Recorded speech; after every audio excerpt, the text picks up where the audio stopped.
This is the Wait For It podcast. Hey everyone, welcome back to the Wait For It podcast. I'm your co-host, Phil Barrera, aka Phil the Filipino. And I'm your other co-host, Mr. Eric Almighty. And for this edition of Creator Spotlight, we got a referral of sorts by a previous guest, which doesn't typically happen, which means we've got to hype this one up, because it might be a first, Phil. This is going to be a guest that we're bringing in who is here to push boundaries and create the next era of comics, the Prince of Comics, some would say. And Phil, really excited to get into this with our guest, who we're meeting tonight for the first time. Yeah, like you said, we connected with our guest through a previous guest and also Patreon Weight Watcher of the show, the author of the Vitellarium series, Nicholas Casbaro. We love that guy, so we were like, hey, you know what? If he's good in Nicholas's book, got to be good in ours as well. It's funny, Eric, as we've gone through this journey and through this series and some bonus episodes, while you and I aren't necessarily the biggest fans when it comes to seeking out comics, we have always been able to find people that are very passionate about that particular subject, and also, again, as you mentioned, like up and coming, and also just looking to break into this comic world with new and original ideas, and you know, that's what we're going to be doing here today. So I want to welcome in our guest for this month for Creator Spotlight, Ray Reynet. Ray, thank you so much. It's so nice to meet you. Thank you for being here. And how are you doing tonight? I'm doing great, guys. It's an absolute honor to be on the show. It really means the world to me to be able to be on a platform as nice as you guys, you know, and it's really exciting to talk to like-minded people, you know. I think that comics are underrated in the whole world, and we need to really push that around everyone's screens. So, yeah, man. Thank you, guys. Yeah, you know, I mean, even though, again, Eric, we don't dive into a ton of comics, I think one thing that is still very refreshing is when you do go to a collective con, a mega con, something like that. Hey, those short boxes are well represented, right? We see those everywhere, plenty of vendors and plenty of people lining up to get those limited edition comics, get stuff signed, all of that. So while it may not be front and center like some things that we go see at a convention, like anime voice actors or celebrity guests, things like that, the hobby is alive and well. So that is very, very good. And we get to talk to people like you, Ray, who let us know what is going on in that world, and of course, what is going on with you. So please, we would love to, please introduce yourself to our audience, let everybody know what you do, and of course, also tell us more about Farlook Studios and what's going on over there. So, like you guys said, the self-appointed Prince of Comics, because I'll never be able to replace Jack King Kirby, you know. I think that the old school stuff is amazing and it's timeless, and even though it's not really super represented in, you know, comic shops and stuff, I think that the movies have really dominated and cast a shadow. But again, I'm just trying to make something brand new, go up against Marvel and DC single-handedly, and just really just push the medium forward and see what else it could bring other than just comics. And so I decided to create my own little company named Farlook Studios, where I'm turning the books that I produce, I'm self-publishing them, and I'm actually adapting them into animation and video games and stuff with my friends and everything. And so far, I can't complain. It's always fun to just see what else I can do and just take the risk. Yeah. Yeah, we love that. We have spoken to a lot of people who are passionate about their craft and, you know, go out on the limb and try and make something new. I mean, that's what this series is all about, right, Eric, is finding individuals that are chasing their dreams and are creative in their own specific, you know, sect of this fandom, this nerddom that we all share. And, you know, I think it's always really cool to find someone like yourself, Ray, who is trying to, you know, break the mold a little bit. I mean, like you said, the comic book film is certainly casting a big shadow, and I think people place comic books in that very specific box. And one thing we've learned, Eric, is like, man, that box is huge. There is so much going on outside of your Marvels, your DCs, and, you know, just your typical, you know, surface level comic stuff. 100%. And I think it's topical. I mean, we'll probably be talking about gaming and a lot of other stuff within the bubble of pop culture, which is insanely huge. But when we talk about something topical in gaming, like, I just bought a game with a 1930s rubber hose style art of like your classic Mickey Mouse and Mouse PI for Hire. Like, people are talking about that game. People are loving it. So, I mean, there's just so much room for all these different styles and genres. And we're going to talk about that here on this episode. But I'll kind of kick it off with our first official question, Ray. Again, a couple for you before we dive into those pop culture moments. For your previous interviews, doing a little bit of research, you've mentioned that in a lot of areas of what you do, both from the artist and the business side, you've been largely self-taught. Which is amazing. I'm very curious, with that in mind, what are some of the most pivotal moments or breakthroughs that helped you transition from experimenting as a kid, again, always having that pencil in your hand since you were a little kid, to the quality of work that you're putting out now? Like, kind of explain a little bit of that journey, and again, some of those big breakthrough moments that have really brought you to where you are today. Man, you guys really did your research, huh? So yeah, man, like you said, I've been drawing since I was a little kid, and I always wanted to get into animation and to, making movies and stuff when I was younger. And I never really found an avenue here in the Miami scene. Everything's always in California and all the big studios. And I really wanted to pursue that passion anyways. So I was literally learning at my art university for a couple semesters right before it closed down. So everything shut down and closed its doors right before I was even able to really launch anything. And just going to class and just going to my studio classes and presenting my work and putting myself out there kind of taught me how important that is overall. And having to have like some sort of presence whenever I speak and whenever I'm showing off the work. It's kind of interesting to think about how everything always kind of starts from a downhill battle, right? I mean, a downhill spiral, and it's an uphill battle right afterwards. So I decided if I was gonna, keep making things, might as well pursue it anyways, whether there's a class, whether if it's for a grade or not, might as well do it for myself. And I decided, I've had this idea since I was a little kid to make this story, to make this world, and I decided why not pursue it anyways? Why not produce it? Like you said, self-taught in every aspect. I really just I read a lot of biography books about like Walt Disney and all of the people like Steve Jobs or even Charlie Chaplin, just to like see where their headspace was at, right? Because they're all these crazy success stories of how they had nothing to then a little bit, and then from that small thing that they planted, it grew into something massive. So it's just really about taking the initiative, going to the comic shops myself, driving however far, 2 hours sometimes to go to conventions in different parts of Florida. And sometimes those conventions are a dud. Maybe there's not a whole lot of audience and stuff, but it's learning to sell on the fly and captivate people as best I can and just meeting the right people. It's just about being as flexible as possible. It's just about wanting to do something, to leave some sort of impact, and to really just go for it, whether you win or fail. I see it all as like a lesson, right? It's all character builders at the end of the day. Like, it's not going to be super easy. If it was easy, it wouldn't be worth achieving. It wouldn't be amazing to see it, right? It would be common. But yeah, man, thank you. You know what's funny? Like, again, if it was so easy, everybody would be doing it. That's the thing, right? Like, it's definitely something of a journey that not Phil. We talk about this all the time with the voice actors, but I'm starting to realize with artists and really any type of creative that we bring on, like everybody's journey has elements of the same type of like foundations, but a lot of them are just so different. I know we say that a lot on this episode as we hear new stories, but right, here you take something like Junket Hidden Worlds, something that you started in middle school and grew into such a local hit. Now it's in comic shops, being featured at conventions, like just really great work that you're doing now. But there's just so much history behind, what you've done, which is just so interesting to hear. And having you on for our audience to get to hear that, I know, Phil, I am definitely appreciative that we had this connection here. Yeah, Ray, what's that like? I think Eric and we have an idea of, we put an episode out into the world and we, I do a voice acting project and we put it out into the world and then we see it and it's there for everybody to experience and to take in. So like, what is that like? Again, like Eric mentioned, it's a project that you've worked on since middle school. What is it like for people to see people getting their hands on it and then going to a convention and getting to talk to people about it and they take it home?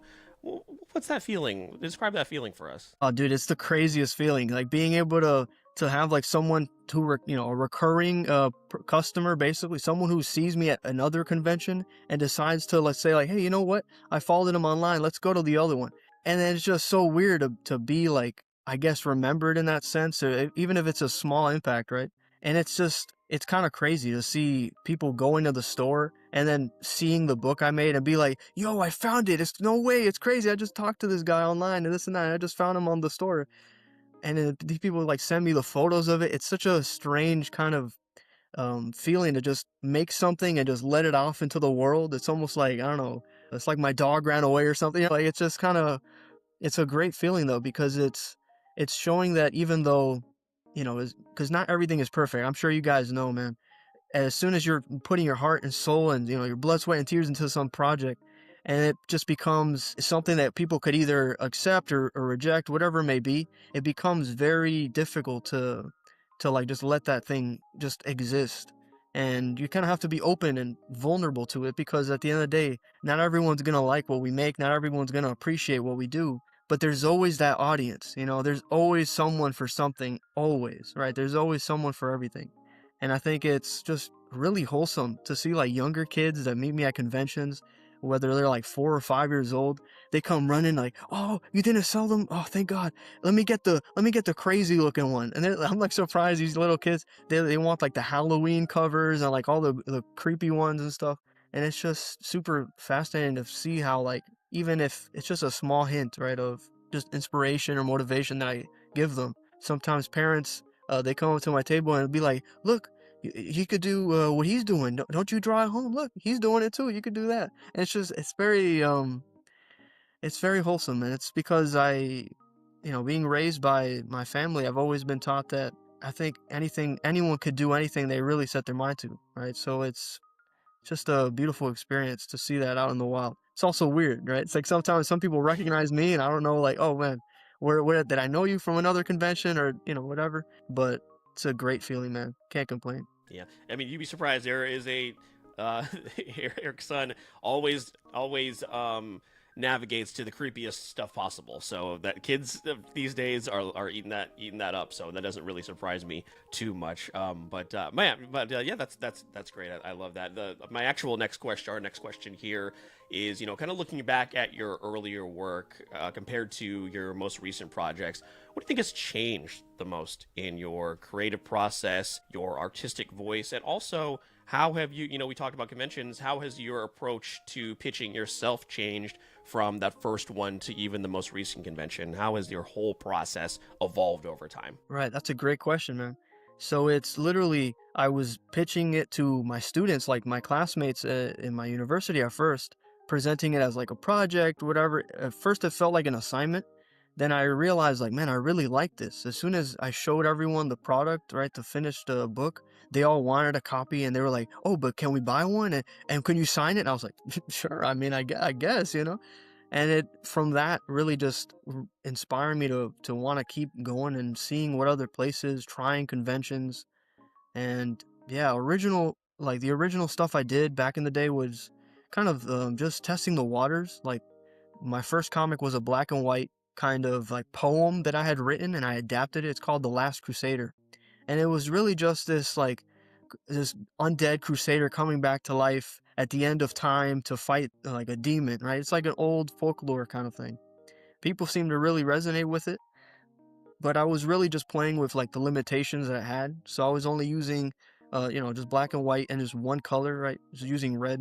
And now I'm able to use every color, especially because Junket is such a vibrant series. I always go and allude to all of the old school stuff, like the Disney movies and like the Fleischer cartoons. I wanted to feel like pop art, like the Jack Kirby kind of Thor artwork. And I think it's interesting to see how as a writer and as a creator, I start looking for ways to improve, not just like to test the waters and experiment with superficial things like colors and stuff, but I started just really diving deep into like the bibliographies of authors that I love, old school like epics, stuff like the Dante's Inferno, stuff like Ovid's Metamorphosis and Homer's epics.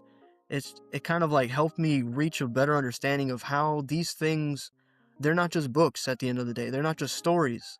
They're something that kind of could be potentially culturally transcendent in some way, right? Some sort of an impact.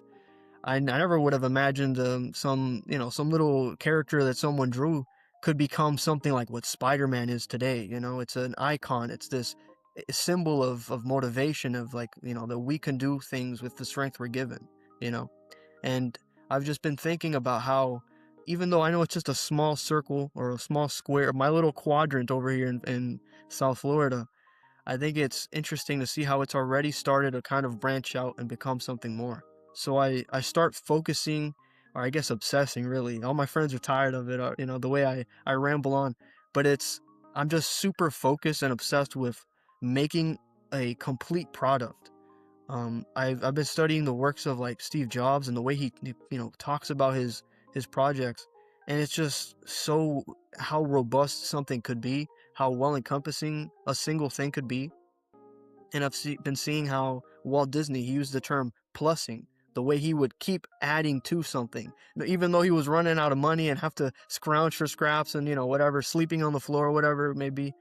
I was fascinated to see how the product came first and the complete wholesomeness of it had to be like a complete package. So now I'm not making like 22 pagers, 10 pagers anymore. I'm not just making, over the counter comics, I guess. I'm trying to make like an actual graphic novel. I want it to sell it as a full product. So then the adaptation from just a comic to a movie is already storyboarded out. So I'm thinking in terms of like scenes, I'm thinking in terms of mood, feeling, how is this going to impact an audience? So yeah, man.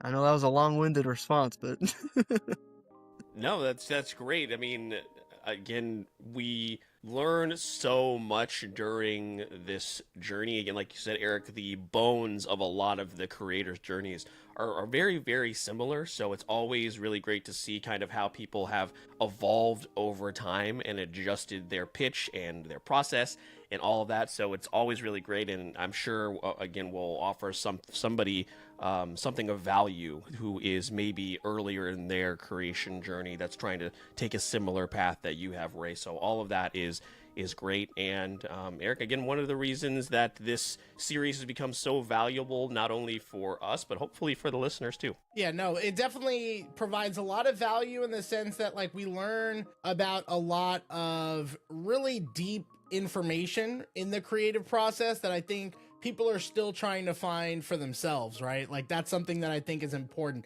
Things from motivations to compromises. Those things are real in every artist or any type of creative's work. And that kind of like leans a little bit into my next question. You did kind of talk about some of your process, even to the point of storyboarding to bring it from like graphic novel to movie. And it seems like your work spans multiple genres, which is really, really great, but also potentially multiple formats. Like not only are you kind of storyboarding for movies over here, there's either, from what I understand, anticipation or maybe early development into animation, gaming, some properties like that.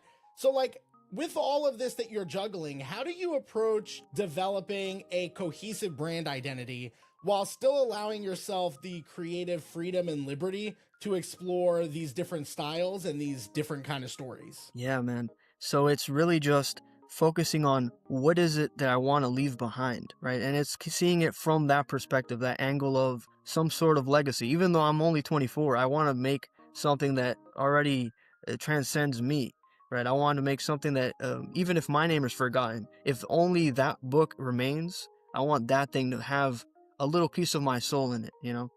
But I think that really what it is trying to branch out into different genres, because what else is there? Why not try to experiment and take a risk, a leap of faith? I'm currently like teaching myself how to animate.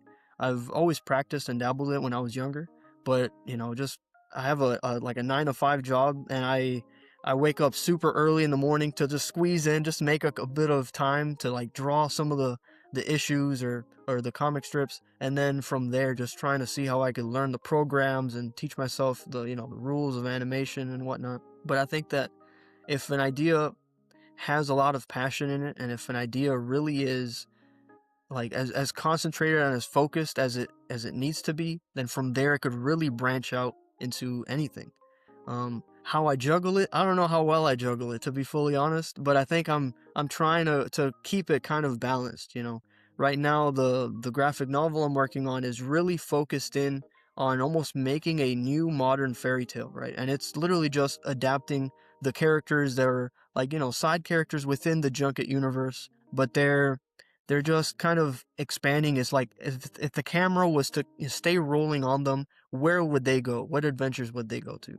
And I want to jump through as many genres as possible because that is what's the most exciting to me. I'm making these things, and I always visualize, man, what would a 4-year-old Ray really mess with right now? What would he love about this? And it's just like, yeah, what would a kid version of myself appreciate? And then it's just, all right, do that. Make this as cool as possible, but then make this scene as funny as possible, or as like action packed and whatever it may be. And obviously, like I said, the kids really gravitate towards creepy stuff. So there's a little bit of like horror elements. There's the fantasy. There's the kid friendly stuff. So it's just trying to see how I can make it as a well-rounded product as humanly possible. And it's just making the time for it. There is no such thing as work-life balance is a myth, first and foremost. So it's really just seeing how I can just kind of keep going every single day, even if it's just one little scribble or one typed word, whatever it may be, is just always pushing that needle forward a little bit more. Yeah. Yeah, and when you're doing things that you love, it's a little bit easier. But I mean, Phil, we were doing 2 episodes a week for like the first couple of years of this podcast, and I think we took the "we can sleep when we're dead" approach. Probably took some years off of our life for sure. So would not recommend. But when you're doing what you love, like, it's really easy to get into that cycle. And Phil, speaking of things that we love, I know we're really excited to get into the back half of this conversation, just kind of talking about all things pop culture and just looking at Ray's work and a couple of things that you might be interested in. Phil, I think we're going to have a really robust conversation, a very wide variety, which is kind of fitting here. Yeah, Ray, we would love to know kind of what some of those pop culture influences are. Of course, you've talked about studying the works of Walt Disney. So, I would love to start there. We're all Florida kids here. So I don't know if you are born and raised. Eric and I are kind of transplants, but we've been here the majority of our life as well. So I guess the first thing I want to throw out to you, I'll throw you a Florida man question, is do you have a preference when it comes to a theme park? Are you a Universal guy? Are you a Disney guy? Or a little bit of both? What's your preference if you're a theme park guy at all? Yeah, man. I mean, I grew up right here in Miami my whole life. So it was just always going to trips to visit my uncle and stuff in Orlando. And from there, we'd always go to the parks. And it just, I fell in love with it because they would literally put the old school VHSs of like the Bambi movies or Peter Pan. And to see the characters in person and see the castle and stuff, that was like a transcendent experience. It was almost like going to a different world. And then now, since I'm older, I get to appreciate the making of how they did that and how, no one believed in him when he was making it and all that stuff. And it's just fascinating how his just unrelenting focus and determination, and, constant pleading and asking the banks for help, he was able to finally make his dream of a theme park come true. I don't think there would be a theme park without Disney, and I think that's definitely one of my biggest influences ever. Other than that, yeah, I mean, gaming is a huge influence in my life. I don't have the humble honor of being a programmer myself, but my buddy is actually an engineer and programmer, and he's helping me adapt Junket into a little like 8-bit kind of retro video game, kind of like the old school Zelda stuff. So I love that kind of stuff. Ocarina of Time, Majora's Mask, like all of the, Nintendo 64 era stuff, God of War, all these cool story-driven adventure, stories are really just amazing. Like, and now that we're finally seeing some of this stuff come into movies, it's as if the seed has always been planted there from the beginning. So it's just fascinating to see how all of these things can kind of connect into one another. But yeah, man, Disney World all the way. That's just kind of how, I was raised, but I think Universal is great too. Yeah, man. Have you gotten to do that? Isn't there I looked it up here, the Art of Animation Resort there at Disney. Have you gotten to go to that?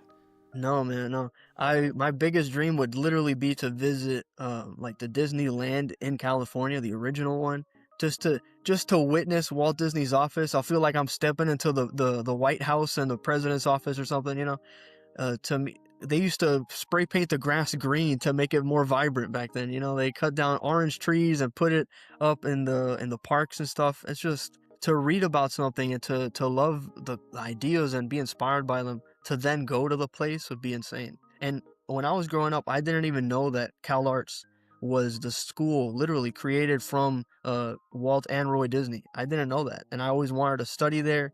The people who made Regular Show, Gravity Falls, everyone from Pixar, they all studied there, and I was like, that's where I want to go.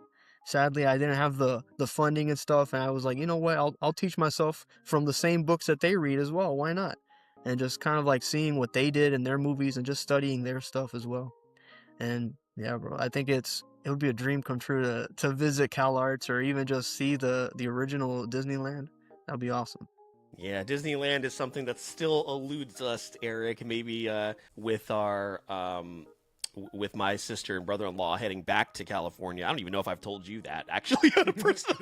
I don't think I've told you that. Yeah, maybe we'll get to go in the next few years. But yeah, I mean, you'll make a lot of people happy, Ray, choosing the Disney route. I mean, we love the Universal parks. Eric, you've gotten to go to Epic Universe. I hope to go very, very soon as well. But it's just really cool to see, and especially I'm sure with your background, when it comes to all of this animation stuff that we're such big fans of. You brought up the VHS tapes. There's just a certain kind of like magical grittiness to watching a VHS tape that's just lost on disc. You know what I'm saying? So, that's a really, really great pull. But yeah, Eric, I mean, I like you said, a lot of people that listen to this show and a lot of guests that we've had on will be happy that that Ray is leaning towards Disney World over Universal. I don't know.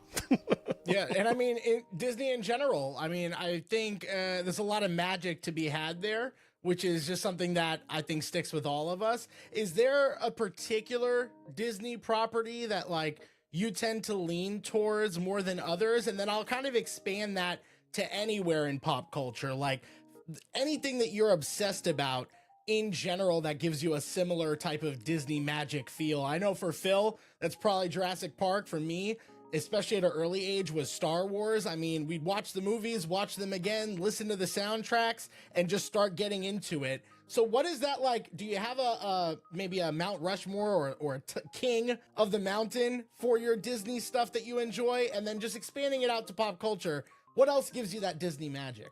Personally, when I was a little kid, I think even to this day, I recently rewatched it because I was trying to study it. So it was I think Pinocchio is an unmatched film. I think it is sound across the board because it has 3-act structures. It has 3 villains that keep incrementing. I broke this down and digested this movie and dissected it as best I could. I was trying to replicate it. And I think just the level of creativity that these kinds of things had, the fact that they drew every single thing by hand is insane to me.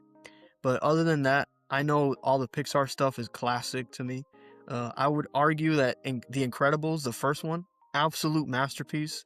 I've tried to dissect and prod this project as best as possible. And even like you said, the Star Wars movies, the original trilogy, absolute classic, undeniable. I can't see any flaws in it. But I think it's just crazy to see how these things, even though they were just made by, George Lucas and his buddies out in the desert filming some little miniatures, it became this global phenomenon, right? It's just crazy to me how these things, they're just dreamt of, right? They're just drawings on a page. They're just an idea. And then from there, they bloom into something that, sparks the imagination of everyone worldwide. For me, recently, I've started, I guess, going back to the Mount Rushmore concept. I think Jack Kirby is probably one of the greatest artists of in history of comics. It's insane how he's literally started all the way from the Golden Age, literally created Captain America during the start of the war. Before we even went to war, he's punching Hitler on the cover. Crazy. That's like a statement. If I were to do that today, I'd get canceled, man. And I think it's just crazy how he completely went and never lost his job throughout the whole time. He went to war, came back, made a whole bunch of characters, made the Avengers, made all of these guys. I'm pretty sure he was the penciler for the Spider-Man Amazing Cover Fantasy, like that original iconic image. That's wild to me, right? So him, Steve Ditko, all these guys, amazing. But specifically, I really got gravitated towards the Mighty Thor. I thought Thor was just like, whatever, some boring character. I read the original Silver Age stuff, and I was completely blown away. All the tales from Asgard, this insane mythos, and how it expands. The world is beginning, and it's crumbling, and it's ending, and these gods are fighting. Absolutely captivated by that, and how he kept going. Even though he left Marvel, he quit Marvel. he went to DC and kept building that exact same story through the fourth world. He created Darkseid, he created Orion, all the Mr. Miracle and all that stuff. It's crazy the kind of legacy he had. He didn't stop creating till he was late in his life, and he went to self-publishing and stuff. That's a huge inspiration. Like all of these people that I just mentioned too, they all like had their characters stolen from them, or they didn't receive the proper credit, right? Disney lost Oswald the Rabbit and stuff. And it's just, these are all like cautionary tales, right? Like all of these things that we read about and we don't realize, like, man, someone had to really sit down for hours to make this thing happen. And it's just fascinating how, ultimately in the end of their career, they realized the only route to go is self-publishing. And especially now in the modern age, with all this AI slop in the way, once real art comes back, and once we notice, like, oh, this is where the real stuff is. I'm pretty sure, Phil, you were saying that it was you prefer like the physical media aspect, like the VHS. Physical media is not going anywhere. I think there's always going to be that niche fan base that just loves it. Especially, I mean, I make books, right? I can't like oh no, we could only scroll down. That's not the same as sniffing the pages of an old book. Classic. It's timeless. So I mean, it's just really exciting to be able to go back to all this stuff that I never even knew existed, and just finding all these like just wells of imagination, and just using that as inspiration to bring into my stuff as well. Timeless is the right word to use with a lot of this when we're talking about Jack Kirby, when we're talking about physical media. Like, Phil, a little different, but on the physical side of things, like 2026 ripping Pokemon packs, still hotter than ever, right? Like people fiend for that type of stuff. And Ray, I mean, people have been enjoying timeless stories since the beginning of time. If I read correctly, you're a bit of a ancient Greek mythology fan. Like, we excited for the Odyssey this year? Is that on your radar? Are you day one there? Yeah, man. That's hopefully they do a great job. The Troy movie with Brad Pitt, it was all right. It was cool. I think it was pretty awesome. But the actual, to read and learn and research the actual story and the book, oh my God. I don't know why the heck they didn't teach us this when I was in school. They completely gave us all the terrible garbage of like, oh, here we go. This little lady has a problem and you shouldn't do this. Whatever. I wanted to hear about these wars, right? The rage of Achilles, or Odysseus versus the Cyclops. Like, this is crazy. How come I never knew any of this stuff? So I'm going back even further beyond comics and just seeing where storytelling really came from. I'm a huge dork when it comes to this stuff, man. I honestly, bro, my best of friends are probably these characters, man. And I think, like, because these things, even though they're just words on page, these characters are symbols that reflect ourselves, right? They're all like cautionary tales. They're all stories to learn from. For example, in Odysseus, hopefully they get this right. He's supposed to be the representation of us going through our lives. He finishes the Trojan War and all the crazy stuff that happened, and the war is not over. The war is him now having to cross the sea, fight these monsters, fight his temptations, go and try to get back home. That is what we're always trying to do, right? That is what nostalgia really is. We're trying to find our home, our center, right? We're trying to find that peace. At the center of his house is literally a tree, and that is how his wife knows that is him, right? Because only he was able to build it. Stuff like that. It's all symbolism. It's all iconography. But I love reading all this stuff, like the Iliad, the Odyssey. But I really, really fell in love with Dante's Divine Comedy and Milton's Paradise Lost. These are like cosmic stories. This is Jack Kirby's Silver Surfer falling from heaven, right? This is Galactus coming from the depths of the underworld to consume the world. Like, these are insane stories, and it seems kind of ridiculous, like, oh, what does this have to do with comics? I'm taking my characters on these journeys. I don't know what, Superman's gonna go walk the dog. All right, cool. I'm taking my characters to the underworld. They're gonna go fight demons. They're gonna go and crawl and suffer. They don't have any superpowers. They're going up against the 4 horsemen of the apocalypse. My characters are not heroic. They're flawed like us. I'm trying to make people that are relatable. I want someone to see them and see themselves and realize that, hey, no matter what, being a hero is a choice. It is not like, oh, you have to be destined. It's not these prophecies. It is a subject of our surroundings. It is whether or not we're able to rise up to the action if it presents itself, right? And my character, Oscar, he's this bearded dude who loves comics. And I imagine myself, when I was a little kid, going through my midlife crisis. So Oscar is just this guy just going down bad right now. And he's just quits his job and he goes into this life of adventure. And he's never been happier. His face is all beat up and bruised. And that is when he is his most happy. Not when he's comfortable and sitting at his office job. I worked in insurance. I'm too antsy for that stuff, man. I'm too obsessed. I'm thinking about characters 24/7. So for me to just sit there and try to finesse these people over the phone, like, hey, you really need this, I don't care about that. I want to give people stuff that really matters to me and probably matters to the world a little bit. I think that stories are more than just entertainment or more than just decorations. I think that they are really the core of language, right? The way that birds sing, the way that dogs bark. I think humans communicate through stories, right? Sentences and words. Since before they were even written, it was always the thing that gathered us and taught us, you know? So, I mean, yeah, dude, I'm a huge dork if it wasn't evident about it. Yeah. No, listen, you came to the right place. You came to the right place. Phil, I don't know how I'm going to make this correlation, but I'm going to try from, you know, the Odyssey to the cosmic stories that Ray was talking about. I'll do something topical from last year, like bringing it to K-pop Demon Hunters. Like, it's one of those things. Like, I think the reasons a property like that really stood out to people, it wasn't the most amazing or unique or original story per se, but it had all of the little elements from the culture to the fantastic animation to just the representation on display. There were so many different elements on top of good storytelling, on top of good character building, that really just made that movie take off. And there's just so many different properties, so many different things in pop culture, Phil, that I know we've really enjoyed that kind of fit the bill with all these descriptions. I think people are just really, I think it's underestimated how much people really enjoy folklore wherever it may come from. So of course, when we're talking about the Odyssey, Ray, you mentioned God of War a little bit earlier, like we're getting, they're remastering the original 3 games. We're getting a TV show.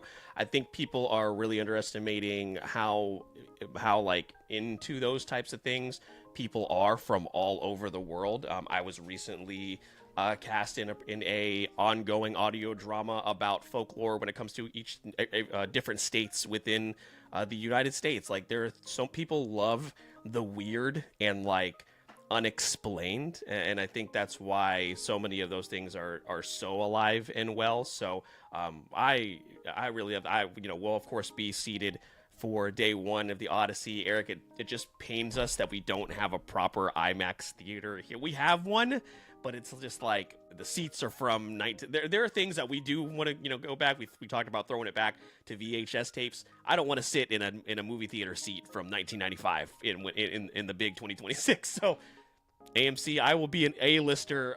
I will pay the rising prices if you just fix up our IMAX theater a little bit. But that's a little rant that I had to go on. So, but Ray, actually, I just mentioned it. I do want to ask you, do you have any thoughts? Have you been following at all the God of War live action series? What kind of expectations do you have for it? Have you played all 5 games as well? Talk a little bit about the God of War series, because Eric and I are big fans of that, even though I myself struggle with the combat a little bit, but still, great storytelling, great game. Yeah, man, just to kind of piggyback off of what you guys were both saying, I think the modern times, like right now, we're all just kind of longing for modern folklores. We're longing for modern stories that kind of are just also cool. Not everything has to be all deep and profound. It could also just be really entertaining, and it gravitates. I love that now video games are really being like something that's taken seriously in movies, because for a while, everything was like a curse. If it was a video game movie, it was always a flop, this and that. I think that now with like the Super Mario Bros, with the Sonic stuff, with I guess even Street Fighters coming out, the God of War stuff, I mean, it looks, the internet reacted the way they did. Everyone thinks that it looks kind of dingy, whatever. But look, hopefully it's treated with the respect it deserves, because Kratos... Agreed. Yeah, just remember, Amazon chose to put that picture out. So right. They really just had to get roasted, I think, and they need to learn a lesson. Yeah, man. Hey, they got some attention from it at least, So hopefully, I know I'm gonna see what's up with once it comes out, And I think it's just fascinating because these characters, like Kratos, is a super insane character. Honestly, it's almost like crazy to think that they're even going to adapt it into a movie, because whatever the heck they make is going to immediately pale in comparison to the guy literally killing these giants, climbing a mountain barehanded. Like, I grew up watching all my older cousins. I wasn't allowed to play this stuff because it was violent as heck. There would be blood, gore, there'd be everything, man. So I was always just fascinated by it, especially because it had that Greek mythology kind of stuff, and it would reinvent it in its own fresh way. Hopefully it's good, man. Hopefully it's, it pays homage to all of the great stuff that it's made, all the legacy that it has already. And honestly, as long as Kratos is badass, that's all that we really need. Like, the rest doesn't really matter. We just really want You gotta get some good really kills, cool some good gore. Exactly. They gotta get that right. The voice, I think, also has to be correct as well. So that's gonna be. Yeah. We'll see how that goes. Yeah, I mean, they did make a pretty big adjustment in storytelling and all of that just from the first 3 games to the last 2, and that big kind of gap in between. So I think you're right on the money about where video games currently stand and the way that adaptations are treated as well. I think there's a little bit more respect for that, where like the Mario, the Sonic movies, like those are fun for kids, and it also has the nostalgia for adults. But then there are some of these other stories that now get a little bit more respect, where you can still have a Street Fighter and have fun with that property, but maybe we can get a God of War, or like we recently got The Last of Us, whatever you may think of the second season. We got The Last of Us, and we had a little bit more serious storytelling, and they were able to tell that story in a little bit of a different light. That was at least positively received, where it wasn't exactly like the game, but it had everything that I think the core of the game, at least in the first season, definitely had. So that's a really good call out there, Ray. And adaptations in general are kind of happening all the time. So maybe wrapping up with our last topic, like obviously in the comic world, we kind of reference, how comic book movies have taken over. We always love a chance to see where everybody's mindset is these days with big properties. The MCU is not what it once was. I think we all can acknowledge that. Doomsday is around the corner. Where has your journey been with Marvel and DC, and where do you land right now? Like, have you strayed away from the movies? Have you gravitated towards them? And then now, with this big shift between the two, where do you stand today as well? I mean, yeah, they definitely pale in comparison to what they were, especially during Infinity War and Endgame was at its peak, right? I remember me and all my buddies in high school, we were watching it, everyone was cheering, and it was like we were watching the freaking Super Bowl or something. But it was just amazing to be a part of that while it was happening. I feel like it's something we can't even describe to someone else unless you were there to witness it, you know what I mean? And yeah, it was just, like a decades long movie hype. Now I feel like the hype's kind of dead. Now they're just kind of trying to revive whatever glory days they used to have, bring back all the actors we said weren't going to come back, all that stuff. I think it might be kind of interesting because it's going to be, I think it's going to be like Professor X's, I forgot the actor's name, the bald old dude. That's going to be his last role. It's going to be like Magneto's last role and all that stuff.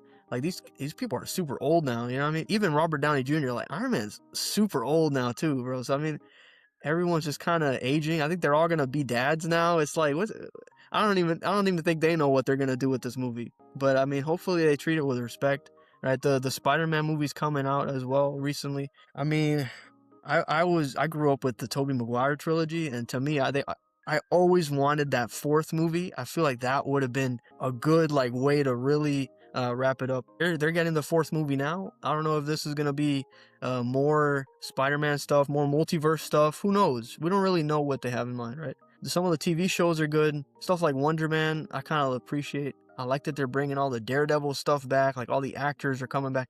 I feel like 2026, it feels like everything old is coming back new again, right? Like everything's just getting refreshed. It's getting a restart.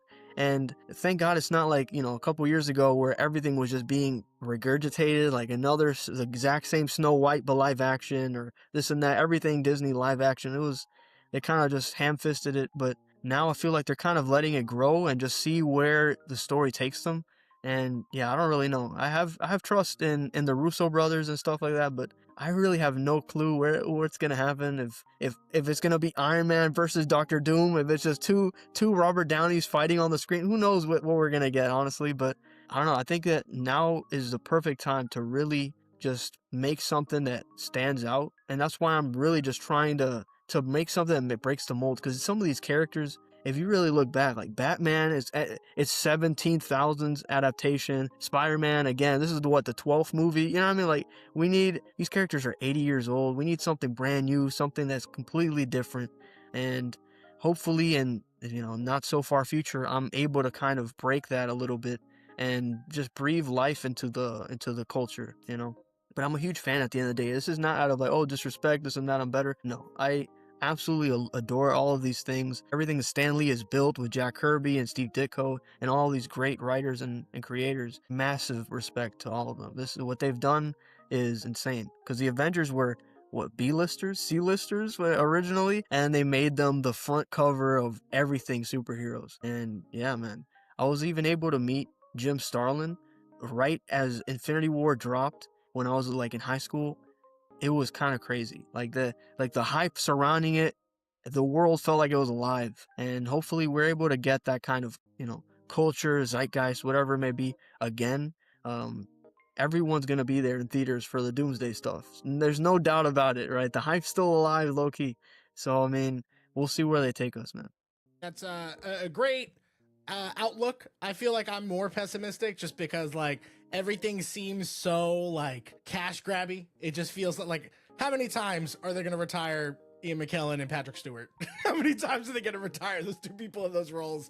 Robert Downey Jr. getting up there, like you said. I think they did mention he might not be an Iron Man variant, which makes zero sense now. So, like, I genuinely have no idea where we're going to go. I'm excited for it. I will be watching Doom Part 3 first, unfortunately, on the Doomsday docket, but I will be watching both, and I'll be seated at least one more time on opening weekend. I think as well, you mentioned Spider-Man.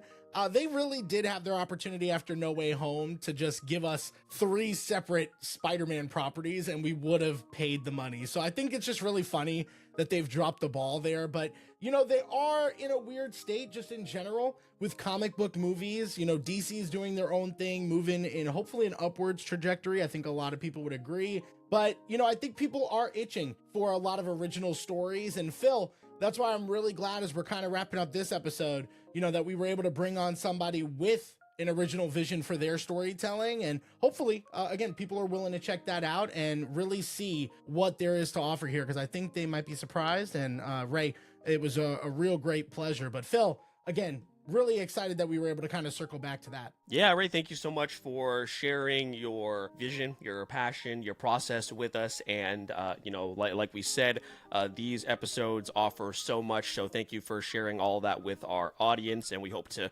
link up with you and our buddy Nick in the future at some convention down the road here in Florida. So as we wrap up, please let everybody know where they can find your work, any upcoming convention appearances you may have, anything like that, so our audience can keep up with you and your journey going forward. Yeah, man, it's been an absolute honor to be on this show. It really means the world to me that you guys put me on. And it's just, yeah, you guys can find me at Ray Reynet everywhere. Farlookstudios.com on my website has everything that I have to offer.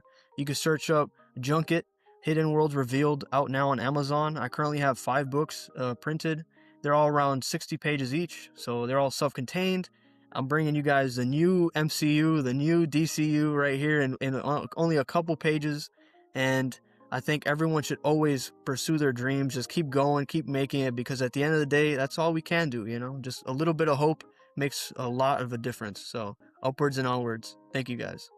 Absolutely, and everything you need to keep up with Ray will be in the show notes of this episode, which is also where you can find everything you need. Wait for podcast related. Make sure you click the Linktree link in the show notes as well. Follow us on social media over on Instagram and TikTok. Join our growing Discord community. Follow us on Twitch, where we stream each and every other week. And if you are on YouTube, make sure to like, share, and subscribe. If you are listening on your favorite podcast platform, please make sure to give us 5 stars. One of the best ways you can support the show.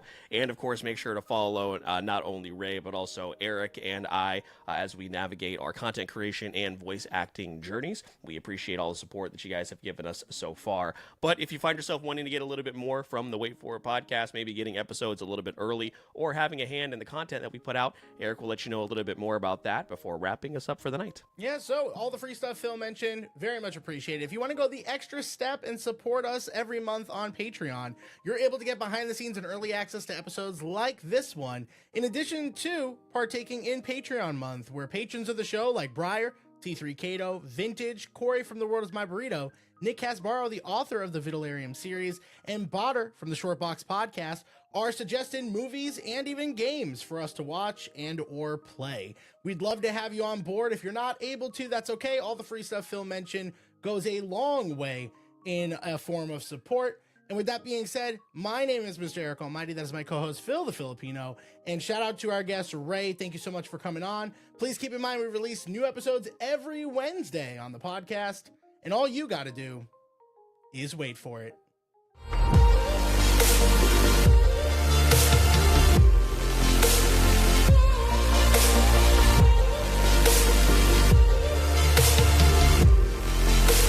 This is the Wait For It podcast.